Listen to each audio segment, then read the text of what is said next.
तुम लायक ही नहीं और ना कभी होगा। নেটফ্লিক্সে নতুন এক ঝড়। আরিয়ান খানের প্রথম web series the bastards of বলিউডের হাত ধরে বলিউডে বাজল নতুন বিপ্লবের ঘণ্টা।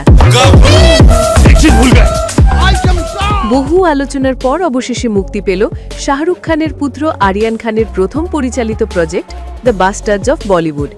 এই সিরিজটি শুধু একটি ওটিটি কন্টেন্ট নয়, বরং বলিউডের অন্ধকার, পলিটিক্স, স্ট্রাগল আর গ্ল্যামারের জগতে এক সাহসী উঁকি।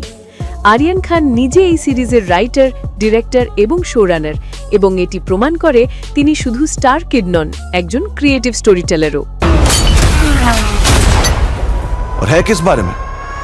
দ্য বাস্টার্ডস অফ বলিউড গল্প বলছে এমন কিছু তরুণ অ্যাক্টরদের যারা বলিউডের জয়কা পেতে লড়াই করছে, কিন্তু তারা যাদের মুখোমুখি হয় তা শুধু স্ট্রাগল নয়, বরং চক্রান্ত, প্রতারণা আর ক্ষমতার খেলা। এই সিরিজ আমাদের চোখে আঙুল দিয়ে দেখায় ক্যামেরার পিছনের বলিউড কতটা নির্মম হতে পারে, কে বেঁচে থাকবে, কে হারিয়ে যাবে অন্ধকারে, আর কারা তৈরি করবে ইতিহাস। সিরিজের কাস্টিংও চমৎকার। পরিচিত মুখের সঙ্গে থাকছে এক ঝাঁক নতুন প্রতিভা। আরিয়ান খানের হাত ধরে একদল নতুন জেনারেশন অ্যাক্টর এমনভাবে উঠে এসেছে যেটা অনেকেই কল্পনা করেননি।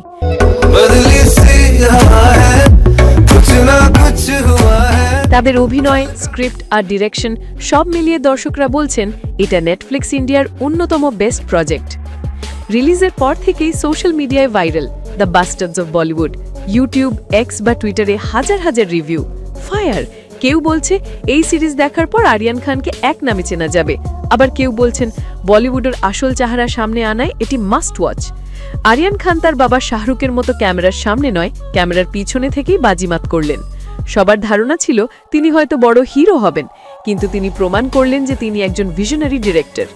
যদি আপনি চান বলিউডের ভিতরের গল্প জানতে, একঝাঁক ট্যালেন্টেড অ্যাক্টরের পাওয়ারফুল পারফরমেন্স দেখতে আর আরিয়ান খানের নতুন রূপ আবিষ্কার করতে, তাহলে দ্য বাস্টার্ডস অফ বলিউড আপনার মিস করা চলবে না।